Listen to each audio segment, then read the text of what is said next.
BJP ಕಾರ್ಯಕರ್ತರು ಚೇಲ ಎಂಬ ಮಧು ಬಂಗಾರಪ್ಪ ಹೇಳಿಕೆಯನ್ನು ಸಂಸದ ರಾಘವೇಂದ್ರ ತಿರುಗೇಟು ಕೊಟ್ಟಿದ್ದಾರೆ. ಕಾಂಗ್ರೆಸ್ ನಾಯಕರು ಮೋದಿ ಬಗ್ಗೆ ಹಗುರವಾಗಿ ಮಾತನಾಡ್ತಾರೆ.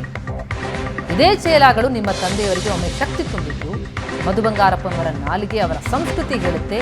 ಶಿಕ್ಷಣ ಸಚಿವರಾಗಿ ಈ ರೀತಿ ಹೇಳಿಕೆ ನೀಡುವುದು ಸರಿಯಲ್ಲ ಅಂತ ಸಂಸದ ಬಿವೈ ರಾಘವೇಂದ್ರ ಮಧು ಬಂಗಾರಪ್ಪ ಅವರಿಗೆ ತಿರುಗೇಟು ಕೊಟ್ಟಿದ್ದಾರೆ.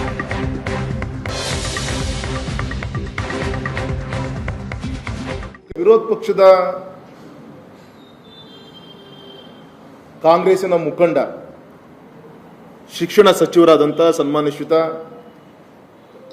ಮಧು ಬಂಗಾರಪ್ಪನವರು ಅವರು ಮಾತಾಡ್ತಿರುವಂಥ ಪದಗಳನ್ನು ಸುಮಾರು ಒಂದು 7-8 ಕಡೆಗೆ ಅವ್ರ ಸಭೆಯನ್ನು ಮುಗಿಸ್ಕೊಂಡು ಹೋದರು.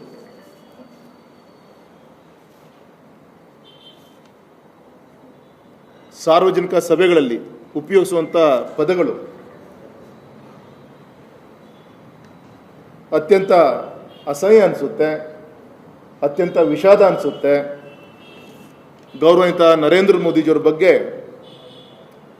ಯಾರೋ ಒಬ್ಬ MP ವಿಶ್ವಮಾನವ ಅಂತ ಮಾತಾಡಿದ್ದಾರೆ. ನಾವೇನು ಪುಕ್ಸಟ ಸಿಕ್ಕಿದೀವ ಭಾರತೀಯರು ಅಂಥೇಳಿ ಮಾತಾಡುವಂಥ ಪ್ರಯತ್ನ ಇರ್ಬೋದು. ಇವತ್ತು ಮೋದಿಜಿ ಅವರೊಂದು ನೇತೃತ್ವದಲ್ಲಿ ಶೋಷಿತ ಪೀಡಿತ ಸಮಾಜಕ್ಕೆ, ಬಡವರಿಗೆ, ರೈತರಿಗೆ, ಮಹಿಳೆಯರಿಗೆ, ಯುವಕರಿಗೆ ಗುರಿಯನ್ನು ಇಟ್ಕೊಂಡು ಕೆಲಸ ಕಾರ್ಯಗಳು ಆಗ್ತಾ ಇದೆ. ಸ್ವಾತಂತ್ರ್ಯ ಬಂದು 75 ವರ್ಷದಲ್ಲಿ 65ರಿಂದ 68 ವರ್ಷ ದೇಶ ಆಳ್ದಂಥವ್ರು ನೀವು. ನಾವು 10 ವರ್ಷ ಮಾತ್ರ ಈಗ ತಾನೇ ನಮ್ಮ ಆಡಳಿತಾವಧಿ ತುಂಬ್ತಾ ಇದೆ.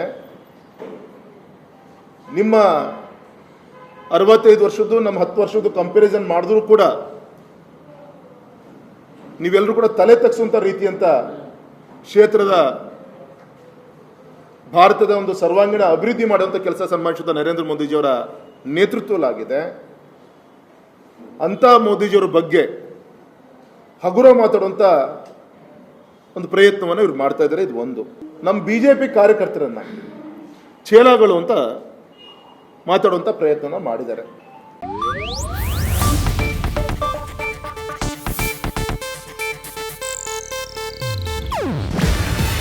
ಇದು ಏಷ್ಯಾನೆಟ್ ನ್ಯೂಸ್ ನೆಟ್ವರ್ಕ್ ಪ್ರಸ್ತುತಿ. ನೀವು ನೋಡ್ತಿದ್ದೀರಾ ಏಷ್ಯಾನೆಟ್ ಸುವರ್ಣ ನ್ಯೂಸ್.